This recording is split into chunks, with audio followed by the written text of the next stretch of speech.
I was 25 when I fell in love with my brother's best friend. Juan is charismatic, strong, and has eyes that penetrate your soul. But when our feelings flared up, his brother's betrayal put us in a position to choose love or family. Everything changed in an instant, when a secret came to the surface, and a moral judgment lay ahead. Esteban was 25, a painter with a restless soul, living in the chaotic heartbeat of Mexico City.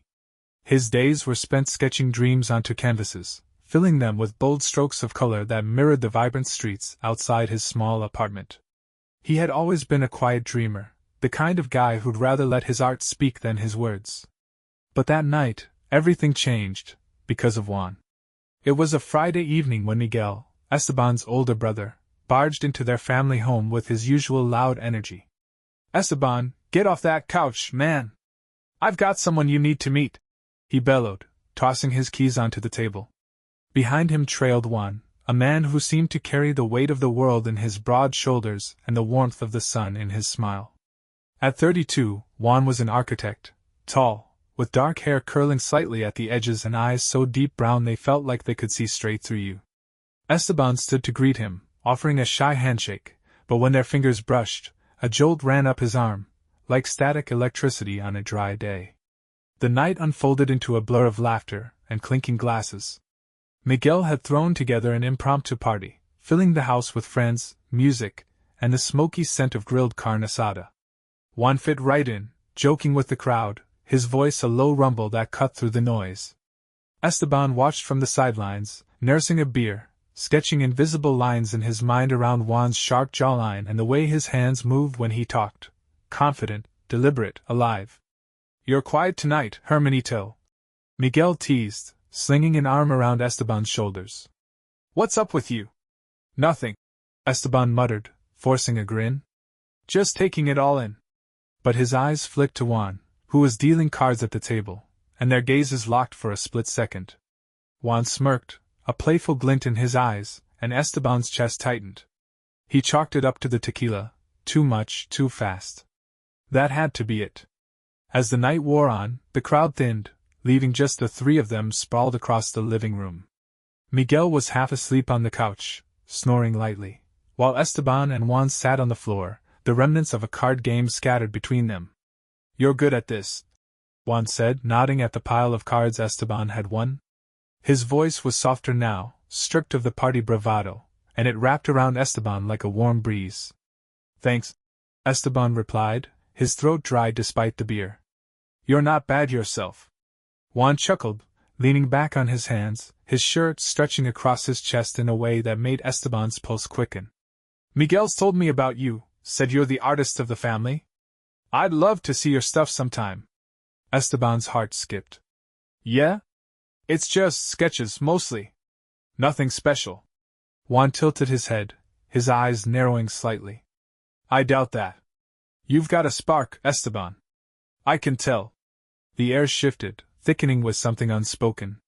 Esteban wanted to brush it off, to blame the late hour or the alcohol, but there it was, a pull, magnetic and undeniable. Miguel stirred on the couch, mumbling something incoherent, and the moment snapped. Juan stood, stretching. "I should head out. Early day tomorrow." Esteban nodded, rising too, and followed him to the door. "Good meeting you," Juan said, clapping Esteban's shoulder. His hand lingered a beat too long, warm and firm, and Esteban's breath hitched. "You too," he managed, watching Juan disappear into the night. Back inside, Esteban sank onto the couch beside his snoring brother, staring at the ceiling. His mind raced, replaying Juan's smile, his voice, that touch. It wasn't just admiration, he knew that much. It was something deeper, something that scared him as much as it thrilled him. Miguel shifted, blinking awake. "You okay, man? You're acting weird." Esteban forced a laugh. "Yeah, just tired." But Miguel's eyes lingered, sharp and searching, a flicker of suspicion crossing his face before he shrugged and closed them again. Esteban didn't sleep that night. The spark had ignited, and there was no putting it out. The next week dragged Esteban into a whirlwind of restless energy. Mexico City buzzed around him, street vendors shouting, horns blaring, the air thick with the scent of frying tacos, but his mind was elsewhere, tethered to Juan. That fleeting moment at the door had lodged itself under his skin, a quiet ache he couldn't shake. He tried to bury it in his art, splashing paint across canvases in furious strokes, but Juan's face kept creeping into the lines, those deep brown eyes, that crooked smile. It was maddening. Then came the call. "Hey Esteban, you free tomorrow?" Juan's voice crackled through the phone, low and steady, sending a shiver down Esteban's spine. "I'm working on a mural for the library downtown. Thought you might want to help. Miguel said you're a wizard with a brush." Esteban's heart leapt. "Yeah, I'd love to," he said too quickly, then cringed at his own eagerness. Juan laughed, a sound that felt like sunlight breaking through clouds. "Great. Meet me at noon." The library was a squat, colorful building nestled between towering concrete giants, its walls begging for life. Juan was already there when Esteban arrived, paint cans scattered around him, his sleeves rolled up to reveal forearms dusted with dark hair. "You made it." Juan grinned, handing him a brush. "Let's make something beautiful." They fell into an easy rhythm, sketching outlines of a vibrant market scene, women in bright dresses, baskets overflowing with flowers, the chaos of life frozen in color. Hours melted away as they worked side by side, shoulders brushing, hands occasionally meeting when they reached for the same can of paint. Each touch sparked a current, and Esteban's chest tightened with every glance Juan threw his way. "You've got a good eye," Juan said during a break, wiping sweat from his brow. They sat on the curb, sharing a bottle of water, the sun dipping low over the city. "It's more than that, though. You feel the art, don't you?" Esteban nodded, his throat dry despite the drink. "Yeah. It's how I make sense of things." Juan's gaze softened, locking onto his. "I get that. I feel the same when I build something, putting pieces together, making it whole." The air hummed between them, heavy with unspoken words. Esteban wanted to ask what else Juan felt, what else he hid behind that easy confidence, but the question stuck in his throat. That evening, as the mural neared completion, the sky turned a fiery orange. They stood back to admire their work, paint smudged on their hands and clothes, the silence between them alive with possibility. "We're a good team," Juan said, his voice dropping to a murmur. He stepped closer, close enough that Esteban could smell the faint tang of sweat and paint on him. "Juan!" Esteban started, his breath shallow, but before he could finish, Juan spoke again. "I've got something to tell you." His eyes flickered with something raw, vulnerable. "I've always loved men. Always. But I've never said it out loud, not to Miguel, not to anyone. I was scared of what they'd think." Esteban's world tilted. The confession hung there, fragile and bold, and before he could stop himself, he closed the gap. Their lips met, tentative at first, then hungry, a collision of need and relief. Juan's hands found Esteban's waist, pulling him closer, and for a moment, the city faded away. It was just them, tangled in the heat of the mural's shadow, hearts pounding in sync. The kiss broke too soon, shattered by the shrill ring of Juan's phone. He pulled back, cursing under his breath as he glanced at the screen. "It's Miguel," he said, his voice tight. "He wants to talk. Now." Esteban's stomach dropped. "What does he want?" Juan shook his head, his jaw clenching. "I don't know. He sounded off. Said it's important." He hesitated, then squeezed Esteban's shoulder, a silent promise in the gesture. "I'll handle it. See you soon, okay?" Esteban nodded, watching Juan walk away, the warmth of the kiss still lingering on his lips. But dread coiled in his gut. Miguel's timing felt too sharp, too deliberate. Back home, Esteban paced his apartment, replaying Juan's words. "I've always loved men." It echoed his own unspoken truth, a mirror to the feelings he'd been wrestling with since that first night. He wanted to call Juan, to hear his voice again, but his phone stayed silent. Hours later it buzzed, a text from Miguel. "Dinner tomorrow, 7 p.m. Be there." No explanation, just a command. Esteban stared at the screen, unease creeping up his spine. Miguel didn't know, couldn't know, about the kiss, the confession. Could he? The mural's colors flashed in his mind, vibrant and alive, but now they felt like a warning. Something was coming, and it wasn't going to be gentle. Esteban barely slept, his mind a tangle of Juan's kiss and Miguel's cryptic text. The next day dragged, each hour stretching taut like a wire ready to snap. By the time he reached the restaurant, a small, dimly lit spot in the heart of Mexico City, his nerves were frayed. Miguel was already there, sprawled in a booth, his usual grin replaced by a tight-lipped smirk. "You're late," he said, tapping the table. "Sit down, Hermanito. I've got a surprise for you." Esteban slid into the seat, unease prickling his skin. "What's this about?" he asked, but Miguel waved him off, pouring beer into 2 glasses. "Relax, man. You'll see." The door chimed, and a woman walked in, tall, with dark curls and a confident stride. She smiled as she approached, and Miguel stood to greet her. "Esteban, meet Karina," he said, his tone too cheerful. "She's an old friend. Thought you two might hit it off." Karina extended a hand, her eyes warm but oblivious. "Nice to meet you," she said. Esteban shook her hand, his stomach sinking. This wasn't a casual dinner, it was a setup. The meal was torture. Miguel played matchmaker with relentless energy, nudging Karina to talk about her job, her hobbies, how she'd always wanted to meet someone artsy like Esteban. Karina laughed, oblivious to the trap, while Esteban forced smiles, his mind screaming. He caught Miguel's glances, sharp, probing, like he was testing for a reaction. "You've been so quiet lately," Miguel said, leaning back with a grin that didn't reach his eyes. "Figured you needed a push? Karina's perfect, right?" Esteban's throat tightened. "Sure," he muttered, excusing himself to the bathroom.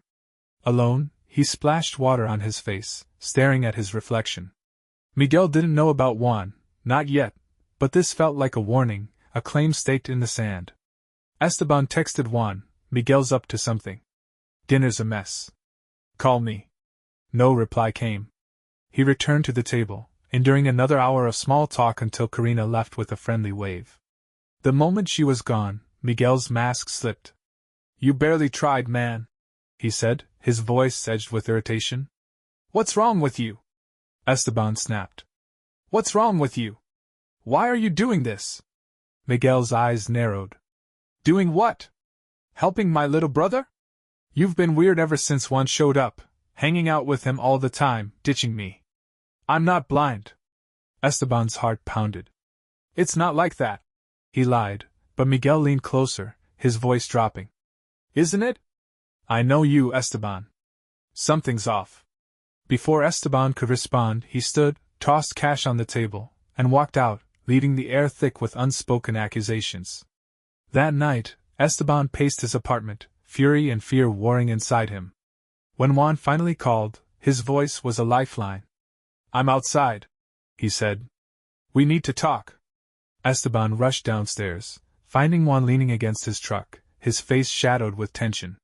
"Miguel came to my place," Juan said, running a hand through his hair. "He was pissed, said I'm stealing you from him. I told him he's full of it, that he doesn't own us. It got ugly." "What did he say?" Esteban asked, dread pooling in his chest. Juan's jaw tightened. "He asked if there's something between us. I didn't answer, just walked away. But he's not letting this go." Esteban's breath hitched. "He set me up tonight, tried to pair me with some girl, like he's fixing me. He suspects something." Juan's eyes darkened, a storm brewing in them. "He's jealous. Always has been. Thinks I'm replacing him." The street was quiet, the city holding its breath around them. Juan stepped closer, his hand brushing Esteban's arm. "I don't care what he thinks," he said, his voice low and fierce. "I care about you." Esteban's resolve crumbled. He grabbed Juan's shirt, pulling him into a kiss, desperate, defiant, a middle finger to Miguel's meddling. Juan kissed back, hard and sure, his hands gripping Esteban's shoulders like he'd never let go. For a moment, they were untouchable. But the moment shattered when Juan's phone buzzed again, Miguel's name flashing on the screen. Juan silenced it, his expression hardening. "He's not done," he said. "We need to be careful." Esteban nodded, but inside anger flared. Miguel wasn't just his brother anymore, he was a threat, a wall between them. "I'm not hiding," Esteban said, his voice steady for the first time that night. "Not from him. Not from anyone." The air between Esteban and Juan had shifted, electric, unyielding, a bond forged in defiance. After Miguel's stunt, they couldn't stay in Mexico City, where every corner held the threat of his watchful eyes. "Let's get out of here," Juan said that night, his voice a low growl of resolve. "Just for a while. Somewhere we can breathe." Esteban didn't hesitate. "Oaxaca," he replied, the name rolling off his tongue like a prayer. It was far enough, mountains and color and quiet, a refuge from the chaos. By dawn, they were packed, slipping out under a sky still bruised with night, the truck rumbling toward freedom. Oaxaca welcomed them with open arms. The city was alive with cobblestone streets, painted walls, and the hum of markets spilling over with textiles and spices. They rented a small house on the outskirts, its wooden porch overlooking a valley where the sun painted the hills gold. For days, they shed the weight of Miguel's shadow. They wandered through artisan villages, Juan sketching building ideas while Esteban captured the scenes in bursts of paint, bright reds, deep blues, the pulse of life. At night, they cooked simple meals, laughing over burnt tortillas, their shoulders brushing as they moved around the tiny kitchen. It was freedom, fragile but real. One evening, as the sun dipped below the horizon, they sat on the porch, a bottle of mezcal between them. Juan's hand found Esteban's, fingers lacing together with a quiet certainty. "This feels right," Juan murmured, his eyes tracing the lines of Esteban's face. "You and me." Esteban leaned into him, his head resting on Juan's shoulder, the warmth of his body a shield against the world. "It's more than I ever thought I'd have," he admitted, his voice soft. They kissed then, slow, tender, a promise sealed in the fading light. For the first time, Esteban felt whole. But peace never lasts when secrets fester. Back in Mexico City, Miguel hadn't let go. Esteban's phone had been silent, a deliberate choice, but Juan's buzzed one morning with a message that drained the color from his face. "He posted it," Juan said, his voice flat, handing the phone over. There it was, Instagram, Miguel's account, a blurry photo of their kiss by the mural, captioned, "Guess who my brother's been hiding?" Comments exploded beneath it, shock, disgust, a few stray cheers drowned in the noise. Esteban's chest tightened, his breath shallow. "He's trying to ruin us," he whispered, hands trembling. Juan grabbed his shoulders, steadying him. "He won't. We're stronger than this." But the damage was spreading, friends texting, cousins calling, the world crashing in. Esteban wanted to scream, to drive back and confront Miguel, but Juan held him firm. "We'll face it together. Not his way, ours." They were still plotting their next move when a knock rattled the door. Esteban froze, but Juan opened it, revealing a familiar face, Maria, Esteban's aunt, her silver-streaked hair pulled back, her eyes sharp with purpose. "Maria?" Esteban stammered, stepping forward. She hugged him tight, then pulled back, her gaze flicking between them. "I saw what Miguel did. Came as soon as I could." Her voice was steady, a lifeline in the storm. "I don't care who you love, Esteban. You're my family. And you," she turned to Juan, "you make him happy. That's enough for me." Esteban's throat closed with emotion. "You're not mad?" he asked, barely audible. Maria smiled, soft and fierce. "Mad? No. Proud? Yes. Miguel's the one who's wrong here." Her words were a bomb, but they couldn't erase the mess. Maria sat with them, sipping mezcal as they pieced together a plan. "He's hurt," she said of Miguel. "Jealous of what you have. But this is too far." Juan nodded, his jaw tight. "He wants a fight. He'll get one, just not with fists." Esteban felt a spark reignite, anger, yes, but also determination. "We go back," he said. "Show them we're not ashamed." Maria squeezed his hand. "And I'll be there. He won't expect that." The drive back to Mexico City was tense, the photo still burning in Esteban's mind. Maria rode with them, her presence a quiet strength. They arrived at dusk, the city's lights flickering like a challenge. Juan's phone buzzed again, Miguel, demanding to meet. "Tomorrow," Juan texted back, his fingers steady. Esteban looked at him, then at Maria, and felt the weight shift. Miguel had drawn blood, but he'd underestimated them. The storm had broken, and they were ready to face the wreckage, not as victims, but as warriors claiming their truth. Juan smiled, a flicker of pride in his eyes. Good. Neither am I.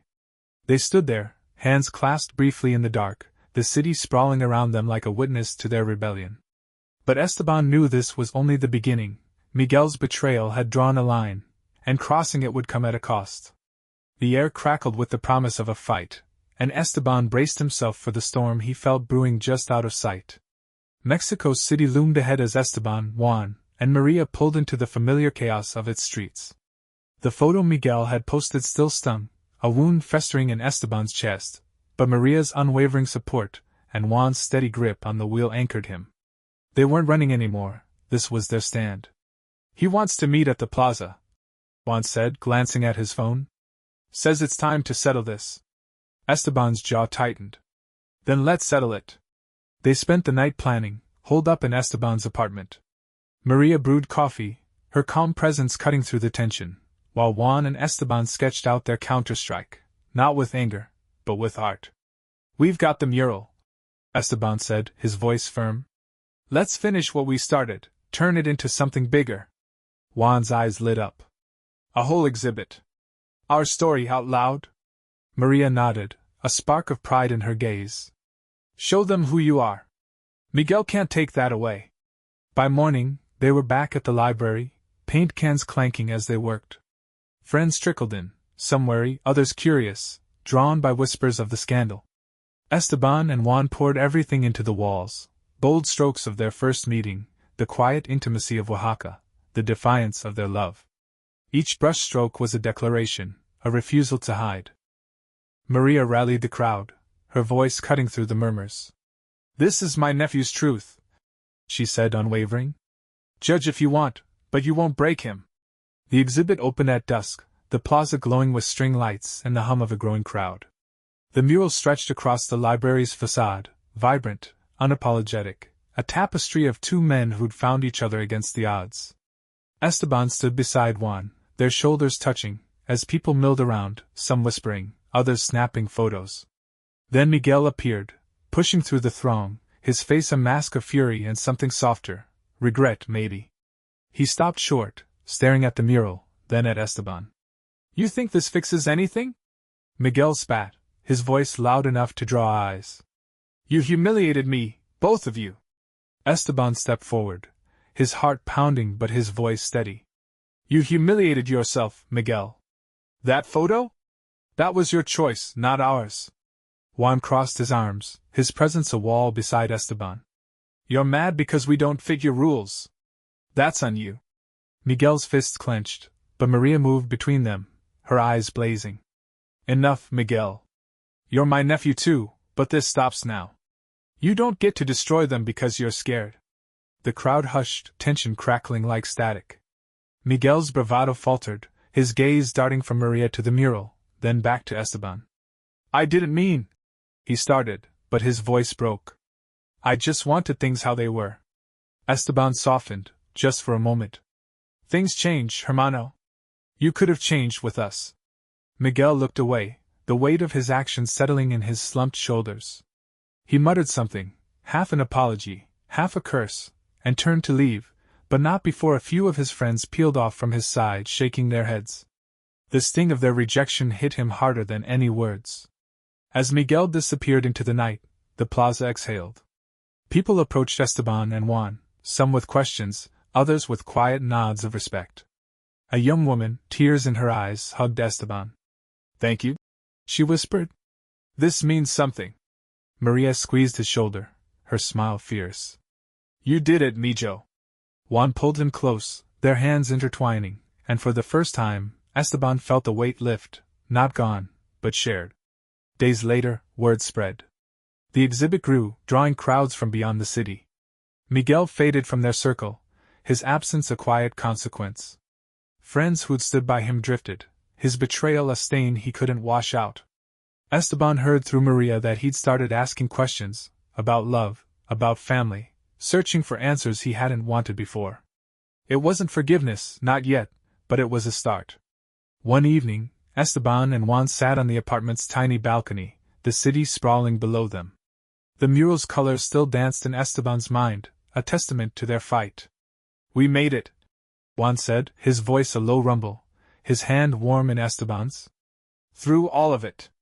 Esteban leaned into him, the skyline shimmering like a promise. Yeah, he replied, a smile tugging at his lips. And we're just getting started. The reckoning had come, not with fists or vengeance, but with truth laid bare. Miguel paid his price in isolation, a lesson carved in the silence of lost trust. For Esteban and Juan, it was a victory, not loud, but deep, a love that stood tall, unshaken, under a sky that finally felt like home.